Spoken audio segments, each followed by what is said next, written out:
Muzički deo naše emisije posvećujemo hit bendu. Oni su došli da nam predstave. Pa sad nije više ni nova pesma. Zavrtelo se, zahuktalo, ali evo da podsjetimo na rad hit benda i da čujemo kakvi su prvi komentari ljudi koji prate ovaj bend. Predstavljamo pesmu Žena starija, Vladimir Lazarević, Selin Đurić, samo jedan deo ovog sastava. Dobar dan, dobrodošli. Dobar dan. U Nedelju. Dobar dan i bolje vas našli. Ko je Žena starija? Đuro, otkri mi, molim te, slušam i ne verujem. Žena starija može biti... Čekam na kraju ime, mislim da... Žena starija može biti jedna žena, a može biti i više žena. Zavisi ko sluša, zavisi kome je posvećena. Zavisi kako doživi se to. Naravno. Emocija je jako bitna u toj pesmi. Čime ste se vodili kad ste radili ovu pesmu? Kako ste je pronašli? Pa nekako je pesma pronašla nas.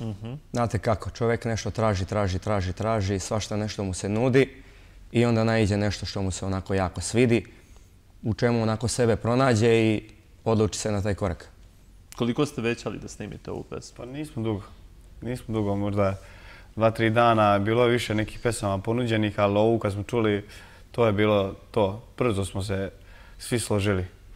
Ali nadam se da je, reakcije su ekstra na pesmu, dosta komentara pozitivnih i stvarno smo prezadovoljni. Zato smo i došli kod vas u emisiju da prezentujemo i... Ona se malo razlikuje od onoga što ste do sada... Da.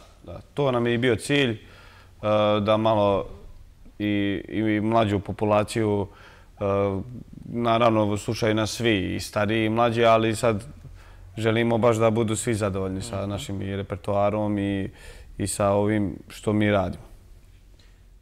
Ti si dobar deo posla izneo, mislim, i kroz promociju i kroz prezentaciju te pesme. Šta kažu slušalci, gledalci, kakve su njihove reakcije, pošto si ti nekako uvek u narodu, dok tvoje kolege, jer moraju da budu za instrumentima? A znate kako, ta ista populacija mi često postavlja slična pitanja kao i vi. Ko je starija žena, o kome pevaš, da li si nekome posvetio pesmu? Da li je autobiografska, da li te pogađa?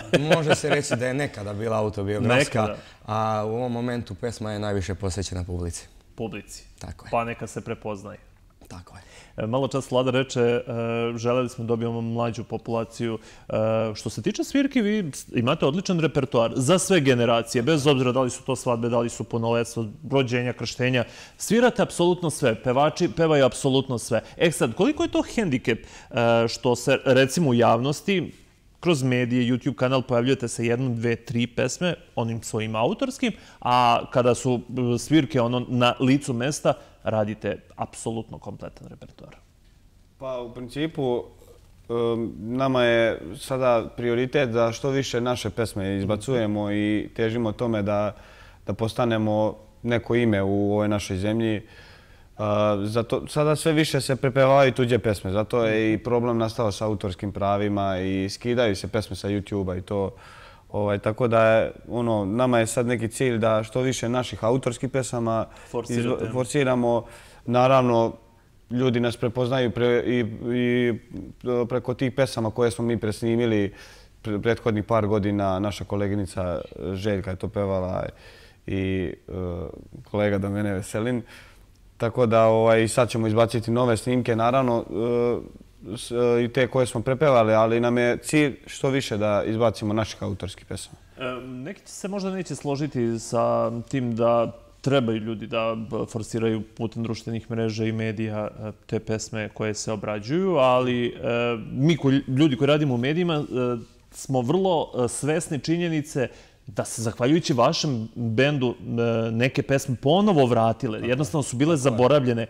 Oživeli ste ih, doneli neku potpunu emociju i, evo, da čujem na radio stanicama, na YouTube kanalu, da ste prepoznatljivi upravo po tome. To nam je bio cilj. Tako smo i stekli neko ime. Prvenstveno preko tih pesama još pre par godina koje smo presnimili i prepevali od drugih autora. Naravno, želimo sad nešto novo, nešto drugačije, da postanemo prepoznatljivi tako isto i preko naših pesama, autorskih. Uskoro će na leto izbacujemo još jednu našu pesmu, autorsku. Znači sad se ne smirujete. Tako je, ekipa je zadužena za to, Aca Krsmanović, i ovu pesmu je tekstopisac, tekst i muziku pisao Saša Lađić, aranžman radio Aca Krsmanović. također sljedeći aranžman će isto raditi Aca Krsmanić. Kakva će biti 2020. godina po pitanju svirki? Pa 2020. po pitanju svirki je već uveliko burna i poprilično rasprodata. Malo slobodnih termina? Jako malo. Što se tiče 21. i ona je počela da se popunjava. Tako je. 10 datuma već. Ljudi se brinu za svoje datume, ne žele da ostanu bez benda. Ali prosto mi je neshvatljivo, recimo, zakažu ljudi svadbu za 2021. godinu za oktobar mesec. Da li će ta veza da opstane ili ne? Je li to kocka i za njih i za vas? To sada nije u našoj moći. Je li se dešavalo nekad da neko zakaže svadbu, recimo godinu i pol nazad i da od svadbe ne bude ništa? Pa to redko. To je stvarno redko. Možda za ovih, evo, bend koliko postoji u ovom sastavu nekih 5-6 godina, a bend već postoji nekih 7-8 godina. Rijetko, baš možda 2-3 svadbe da su tako, da je došlo do nekog raskida, eventualno nešto se desi pa odlože, to se dešavalo, da odlože veselje za neka 2-3 mjeseca ili 5, ako se nešto desi. Ali u principu nismo imali, valjda donosimo mladincima sreću. Znači, ako hoćete da izgovorite sudbonosno da i da ta veza bude, dok vas smrt ne rastavi, kako kažu, izvolite hit band. Rezervišite termine za 2021. 2022. Ima vremena, oni će vas čekati, a vaša ljubav neka potraje. Hvala vam na odvojenom vremenu. Hvala vama na pozivu. Hvala na gostovanju Nedeljom popodnevu i da čujemo sad tu ženu stariju ko nije imao priliku da je posluša. Evo prilike u ovom Nedeljom popodnevu. Pozdravite nam ostatak ekipe.